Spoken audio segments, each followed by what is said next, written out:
Привет, подружка! Сегодня мы поговорим про белое и другие выделения у девочек-подростков. Ты узнаешь, как отличить норму от патологии, чтобы избежать проблем со своим женским здоровьем. Это особенно важно при обильных выделениях с различными примесями у подростков, которые сопровождаются болями в животе. Готова узнать, что такое бели? Тогда слушай внимательно. Но сначала не забудь подписаться на канал Секреты юной леди и нажать на колокольчик, чтобы не пропустить новое полезное видео.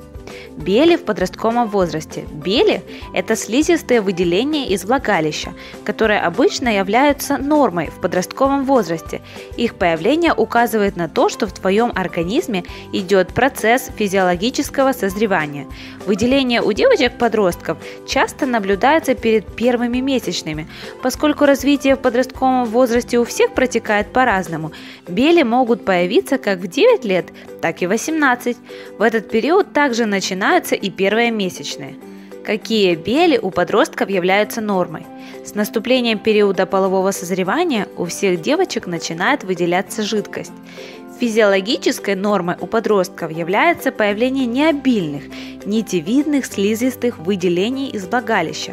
В норме бели, которые появляются перед месячными, не обладают запахом. Они могут быть прозрачными, белыми или желтоватыми. Кстати, желтые выделения считаются нормальными исключительно в период полового созревания и при отсутствии дополнительных клинических проявлений. После наступления первой менструации у девочек подросткового возраста бели становятся обильнее. Их консистенцию можно сравнить с яичным белком. В норме это выделение, не имеющее или с еле уловимым кислым запахом. После овуляции у подростков происходит секреция эстрогена и прогестерона. Бели желтеют и становятся жестче. Теперь их консистенцию можно сравнить с желатином. А вот когда твой менструальный цикл полностью установится, цвет бели будет молочно- или прозрачно-белым. Появление бели в подростковом возрасте обусловлено физиологическими причинами, поэтому лечить их не нужно. А вот если цвет и запах выделений внезапно изменятся, обязательно проконсультируйся с врачом-гинекологом. Патологические выделения у подростков. При угнетении иммунитета, несоблюдении правил интимной гигиены, частом приеме антибиотиков, при некоторых заболеваниях или наличии аллергии количество бактерий существенно увеличивается. В таких случаях отмечается появление обильных выделений у девочек-подростков. Также патологические бели могут указывать на наличие в организме глистов. Признаки воспалительного заболевания являются зуд и неприятное ощущение в области влагалища, и секрет зеленоватого цвета с неприятным рыбным запахом, а также пенистые бели. Такие симптомы – повод для обращения к гинекологу. Иногда в белях можно обнаружить примесь гноя или крови. Прежде чем бить тревогу, убедись в том, что коричневые выделения не являются менструацией.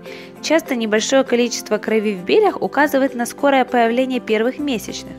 Чтобы уточнить причину появления нехарактерной слизи, нужно обязательно проконсультироваться с врачом.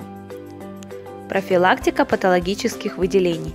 Эти советы от канала Секреты юной леди помогут тебе свести риск появления патологических белей к минимуму. Первый. Следуй правилам личной гигиены и не забывай подмываться утром и вечером. Второй. Пользуйся только личным полотенцем. Третий. Носи нижнее белье, изготовленное из натуральных тканей. Как видишь, в большинстве случаев бели у девочек-подростков являются физиологической нормой. Но если тебя что-то волнует, всегда можно поговорить с мамой или другой близкой женщиной, чтобы развеять сомнения и тревоги. Если это видео было тебе полезно, не пожалей лайка. Также не забудь предложить в комментариях тему для следующего видео. Нам очень важно твое мнение. До встречи, подружка!